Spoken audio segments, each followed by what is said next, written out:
Hello good evening friends, मैं शैलेंद्र शर्मा आप सभी का आपके अपने यूट्यूब चैनल पर स्वागत करता हूं। तो जैसा कि हमारा टॉपिक चल रहा है क्लास 10 पॉलिनोमियल, तो इस पर बात करने से पहले मैं आप लोगों को एक न्यूज़ बताना चाह रहा हूं। जैसा कि सीबीएसई ने अनाउंस कर दिया है कि वो 2023 के 10th और 12th के जो पेपर होंगे वो 15 फेब से स्टार्ट होंगे होपली। ठीक है, तो ये डेट आप मान के चलिए कि मे भी पोस्टपोन हो सकता है। अगर पोस्टपोन नहीं हो रहा, पहले से अनाउंस कर रखा है तो नियर अबाउट थोड़ा बहुत आगे पीछे डेट जाएगी, बट एग्जाम होने के जो चांसेस हैं वो 15 फरवरी से स्टार्ट होंगे। ठीक है, तो आप लोगों के पास बहुत कम समय बचा है, तो आप लोग अपनी पढ़ाई को जो है थोड़ा सा, जो भी टाइम टेबल है उसको फॉलो करिए, जो ड्यूरेशन है उसको थोड़ा सा और बढ़ाइए, क्योंकि आप लोगों के पास ज़्यादा समय नहीं बचा है। अगर देखो होता क्या है कि हम लोग अपने जो तैयारी है उसको हम सोचते हैं अरे यार अभी अपने पास जो है सितंबर है, अक्टूबर है, नवंबर है, दिसंबर है, जनवरी है, फरवरी है, टोटल 6 मंथ्स हैं। बट वो कहने के लिए 6 मंथ्स होता है, वो अपने पास 6 मंथ है नहीं। बिकॉज अभी आप देखो अगस्त में भी फेस्टिवल्स हैं, आपका रक्षाबंधन है, ठीक है, फिर मुहर्रम की हॉलीडेज हैं, फिर उधर आपकी जन्माष्टमी है, फिर उधर दशहरा। तो होता क्या है कि ये जितनी भी छुट्टियां होती हैं तो इसमें हमारा टाइम बहुत लॉस हो जाता है। ठीक है, जैसे रक्षाबंधन है, उस दिन भी लमसम पूरा दिन जो है हमारा इधर उधर में ही चला जाता, वो भी पूरा दिन स्पॉइल हो जाता। तो मान के चलिए ये जो 6 मंथ हैं इसमें आपका 1 मंथ किसी का वहाँ शादी पड़ गई, किसी का कोई फंक्शन पड़ गया, किसी का बर्थडे पड़ गया, तो ऐसे ओवरऑल मिला के 6 मंथ में आपके पास पूरा 1 मंथ जो है वो आप मान के चलिए हॉलीडेज में निकल गया। तो ले देखिए आपके पास बचता है 5 मंथ्स। ठीक है, एक छोटी सी बात करता हूं, तो आपके पास कितना बचा? आपके पास बचा 5 मंथ्स। क्लियर? अभी आपको सोचने में लग रहा है कि आपके पास 6 मंथ्स है, तो मैंने क्या कहा, फेस्टिवल्स निकाल दीजिए। ठीक है, दशहरे की मान लीजिए मिली 4-5 दिन की छुट्टी, तो ऐसा तो एक दिन होगा ना कि आपको लगेगा कि यार ऐसा करते हैं आज 5 दिन की छुट्टी, एक दिन एंजॉय कर लेते हैं। किसी दिन जो है हमारे घर पे हमें ये लगता है कि हम आज प्लान करते हैं कि आज हम बहुत पढ़ेंगे, बट उस दिन क्या होता है कि हमारे घर में मान लीजिए कुछ गेस्ट आ गए, आप नहीं पढ़ पाए उस दिन। तो ऐसे ओवरऑल मिला के आपका 1 मंथ तो चला गया। अब आपके पास कितने मंथ्स बचे? 5 मंथ्स। 5 मंथ्स का मतलब बेटा समझ रहे हो, आप मान लीजिए अभी आप 2 घंटे 3 घंटे पढ़ रहे हो, तो आपके पास कितना समय बचा? आप अच्छे इस बात को समझिएगा, 5 मंथ्स बचे तो 1 मंथ में मैं अप्रॉक्स 30 डेज ले लेता हूं, तो आपके पास ओवरऑल कितने बचे? 150 डेज।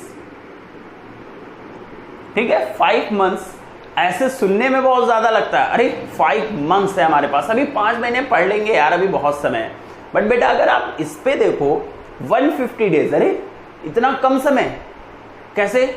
150 डेज, कुछ लोग और भी अभी बाहुबली बन रहे होंगे, अरे अभी 150 डेज है, बहुत है।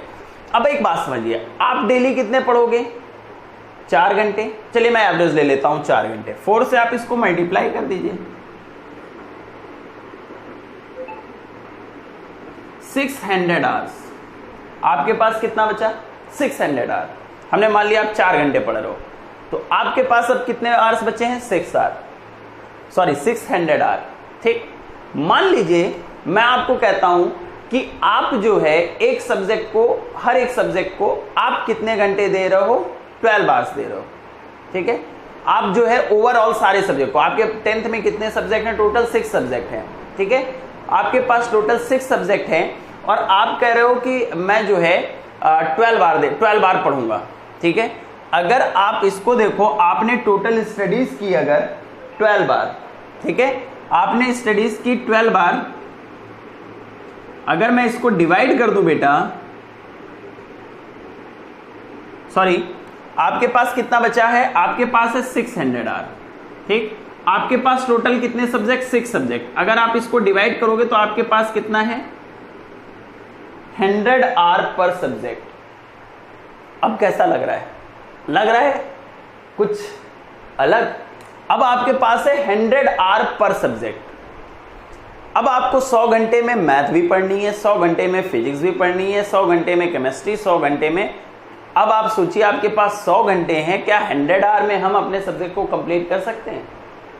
तो अब ये आप मान के चलिए कि आपके पास समय बहुत कम है, तो प्लीज़ अपने टाइम टेबल को थोड़ा सा उसको उसको आप थोड़ा सा मॉडिफाइड करिए, थोड़ा सा ड्यूरेशन बढ़ाइए और ज़्यादा समय दीजिए और ज़्यादा मेहनत करिए, क्योंकि आप लोगों के पास अब समय बहुत कम है। आपको अपना कोर्स भी ख़त्म करना है, आपको सैम्पल पेपर्स भी लगाने हैं, आपको प्रीवियस ईयर पेपर्स भी लगाने हैं। तो अगर ये सब कुछ करना है तो आपको अपनी तरफ से एक्स्ट्रा एफर्ट्स करने पड़ेंगे, एक्स्ट्रा टाइम देना पड़ेगा, क्योंकि आपको उसमें स्कूल भी जाना है, आपको उसमें प्रैक्टिकल्स भी देने हैं, ठीक है, आपको उसमें फाइल्स भी बनानी है, शादी भी अटेंड करनी है, फंक्शंस भी अटेंड करने हैं, फेस्टिवल्स भी अटेंड करने हैं। तो सारी चीज़ों का अगर एंजॉय करना है तो अभी से आप लग जाइए, अभी से मेहनत करना शुरू कर दीजिए, ठीक है। तो चलिए स्टार्ट करते हैं आज का topic.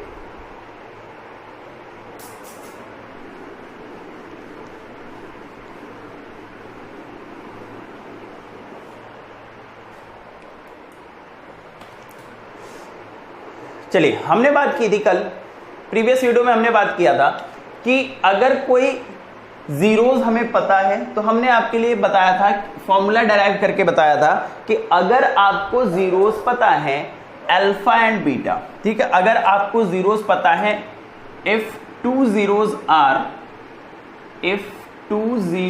Are alpha and beta.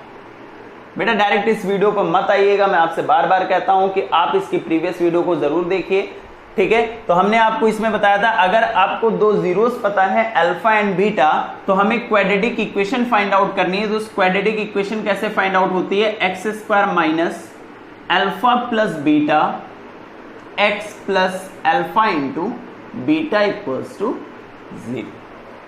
ऐसे आपकी क्वाड्रेटिक इक्वेशन फॉर्म होती है। ये हमने आपको बताया था, इसका फॉर्मूला भी डेराइव करके हमने बताया था कि ये फॉर्मूला बेसिकली आता कहां से है।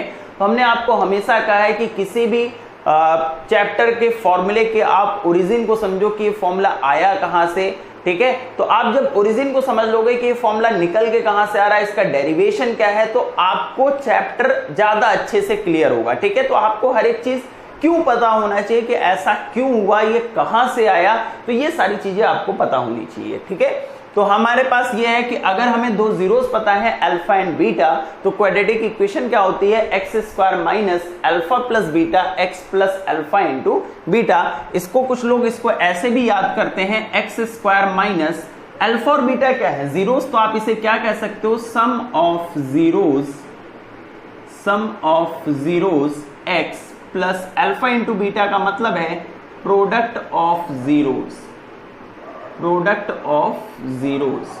ठीक, हमने ये आपको बताया। तो अगर आपको जीरोस पता है तो आप किसी भी क्वाड्रेटिक इक्वेशन को फॉर्म कर सकते हो, ठीक है। जैसे अगर मैं बात करूं आपसे, if two zeros are -2 and -3, ठीक है, if two zeros are -2 and -3 then find the quadratic equation. तो आपको ये दे रखा है, if two zeros are -2 and -3 then find the equation या then find the quadratic equation. अब एक बात को समझिए, आपको दो जीरोस दे रखे हैं तो मैं जीरोस को किससे रिप्रेजेंट कर रहा हूं, अल्फा एंड बीटा से। तो ये आपका अल्फा हो गया और ये आपका बीटा हो गया। आप फॉर्मूले पे आ जाओ, x square minus sum of zeros या अल्फा प्लस बीटा। तो एक जीरोस हमारा -2 है प्लस दूसरा जीरोस आपका -3 है, x plus product of zeros या फिर अल्फा इंटू बीटा, आप इनका क्या कर दीजिए, मल्टीप्लाई कर दीजिए, ठीक है। तो ये क्या हो जाएगा, X square minus -2 plus minus क्या हो जाएगा, -3 X plus minus minus plus 2 3 6। तो ये क्या हो गया, X square minus minus plus, but sign कैसा आएगा, माइनस का, एक्स प्लस 6। तो ये आपका क्या हो गया, X square plus 5x plus 6। एक तो इस टाइप का क्वेश्चन बनता है कि आपको जीरोस दे रखा होगा और आपसे कहेगा फाइंड द क्वाड्रेटिक इक्वेशन। दूसरा ये बनता है कि आपको क्वेश्चन में कह देगा if sum of zeros is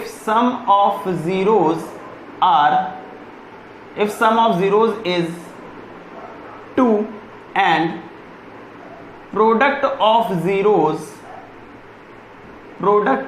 zeros is -3।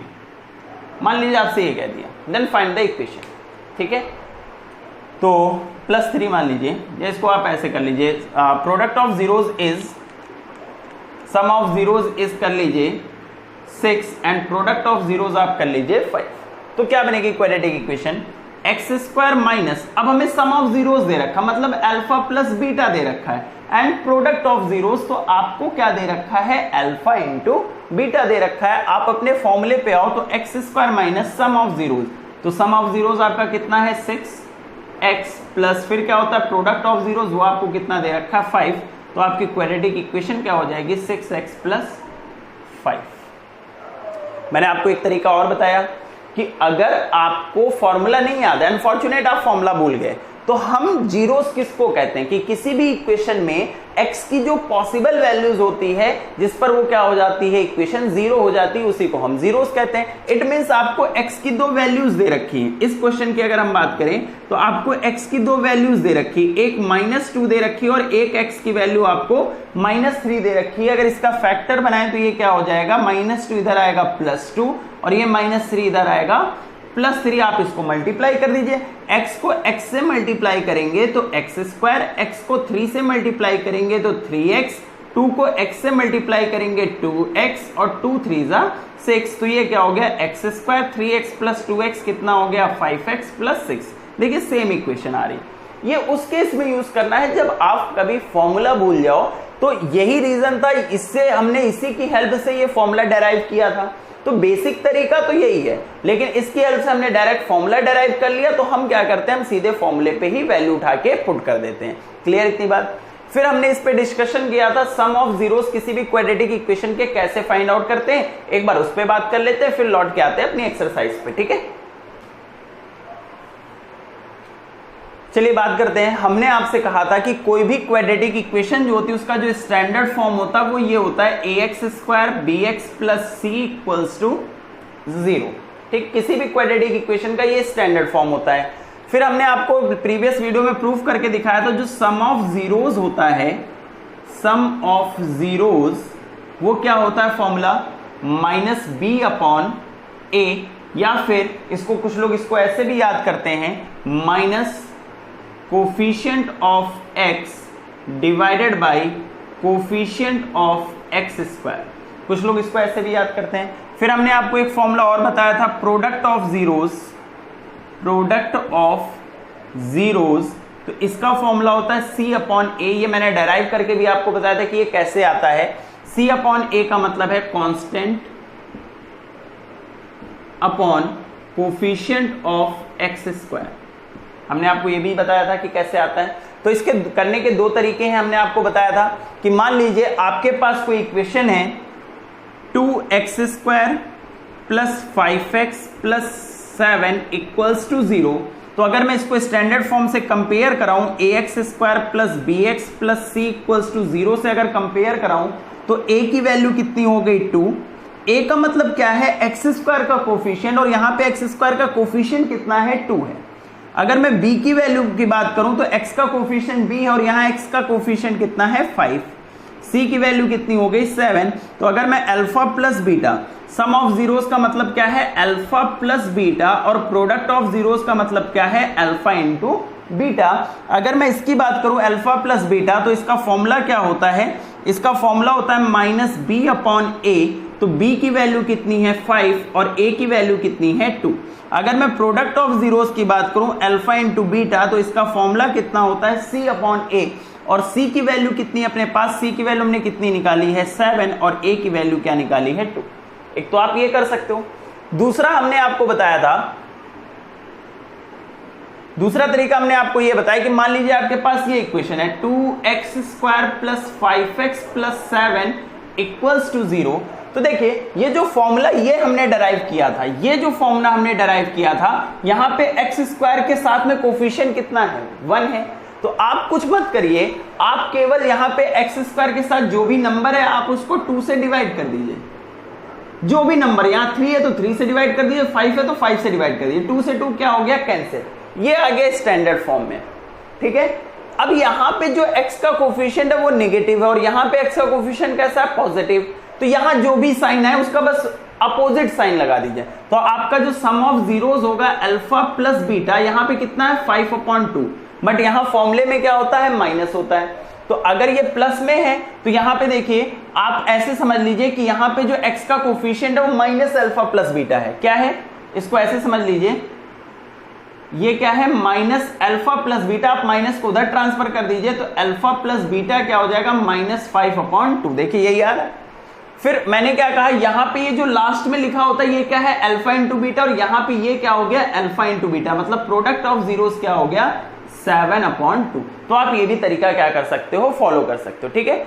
लेकिन यहाँ पे आपको बस इसमें प्रॉब्लम हो रही है नेगेटिव साइन के चक्कर में। मान लीजिए अगर आपकी यही इक्वेशन ऐसे लिखी होती 2x² -5x + 7, तब भी सेम रूल फॉलो होता है, यहाँ x² का कोफिशिएंट 1, तो आप पूरी इक्वेशन को 2 से क्या कर देते, डिवाइड कर देते, ये कैंसिल।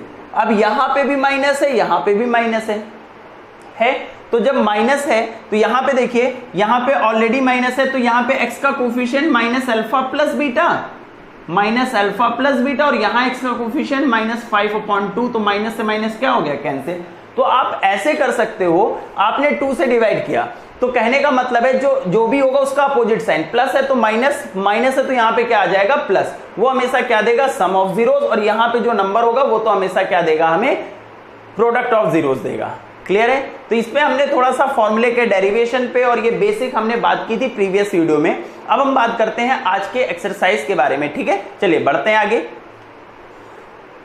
चलिए बढ़ते हैं अपने फर्स्ट एक्सरसाइज की तरफ, एक्सरसाइज 2.1।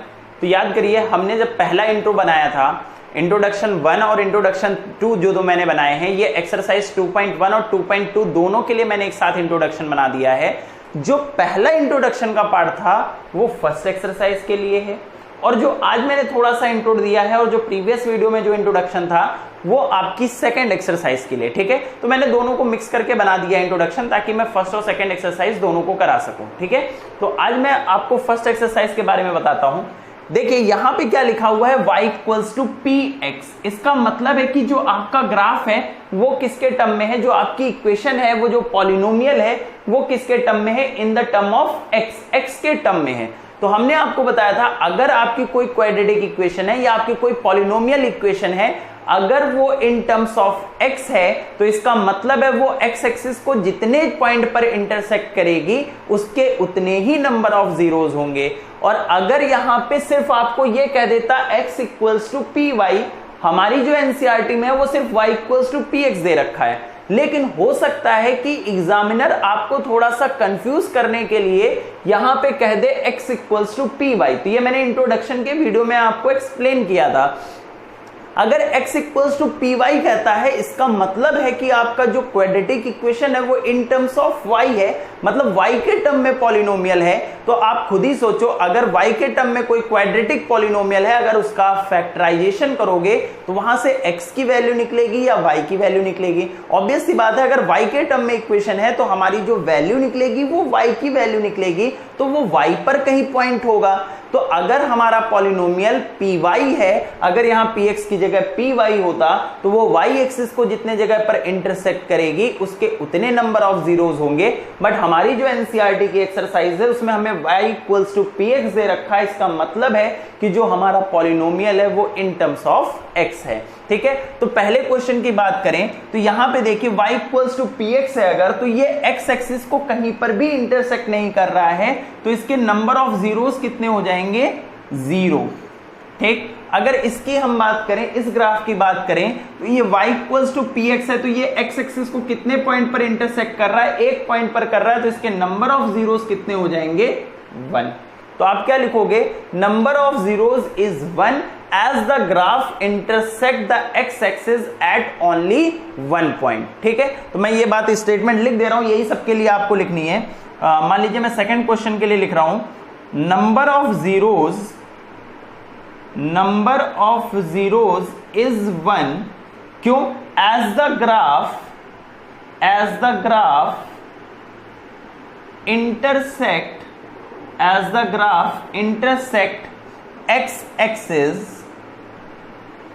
only 1 point, मतलब कि इसके नंबर ऑफ जीरोस कितने हैं 1, as the graph intersect x axis only 1 point, इसके केवल नंबर ऑफ जीरोस कितने होंगे 1 होंगे, क्योंकि ये जो ग्राफ है ये x एक्सिस को कितने पॉइंट पर इंटरसेक्ट कर रहा है, केवल एक पॉइंट पर इंटरसेक्ट कर रहा है। अगर इसकी बात करें तो बेटा ये देखिए ये एक्स एक्सिस को कितने पॉइंट पर इंटरसेक्ट कर रहा है 2 and 3, तो इसके नंबर ऑफ जीरोस कितने होंगे 3 हो जाएंगे। अगर इसकी हम बात करें तो देखिए ये एक्स एक्सिस को कितने पॉइंट पर इंटरसेक्ट कर रहा है 1 2 3 4, तो इसके नंबर ऑफ जीरोस कितने हो जाएंगे 4। लेकिन अगर यही इक्वेशन आपकी x equals to p y होती तो ये y एक्सिस को केवल एक पॉइंट पर इंटरसेक्ट कर रहा है, तो इसके नंबर ऑफ जीरोस कितने हो जाते 1। केवल क्वेश्चन की जगह बस यहाँ y equals to p x अगर x equals to p y कर देता तो इसके नंबर ऑफ जीरोस कितने हो जाते 1 हो जाते हैं। Is it clear? चलिए बात करते हैं आगे। यहां पे अगर इस कर्व की बात करें तो बेटा ये एक्स एक्सिस को कितने पॉइंट पर इंटरसेक्ट कर रहा है 2 पॉइंट पर इंटरसेक्ट कर रहा है। इसका मतलब ये क्या इसके नंबर ऑफ जीरोस कितने होंगे 2 जीरोस होंगे। ठीक, मैंने कहानी लिख दी। इसके लिए अगर आपको लिखना होगा तो आप क्या लिखोगे number of zeros is 2 as the graph intersect x axis only 2 points. Clear है? अब अगर इस ग्राफ की बात करें तो बेटा ये देखिए पहला पॉइंट दूसरा पॉइंट इंटरसेक्ट करे या टच करे बात एक ही है। ठीक है, दूसरा पॉइंट एंड तीसरा पॉइंट, तो इसके नंबर ऑफ जीरोस कितने हो जाएंगे 3 हो जाएंगे। क्लियर है? तो मैं ज्यादा लंबी वीडियो नहीं बनाऊंगा।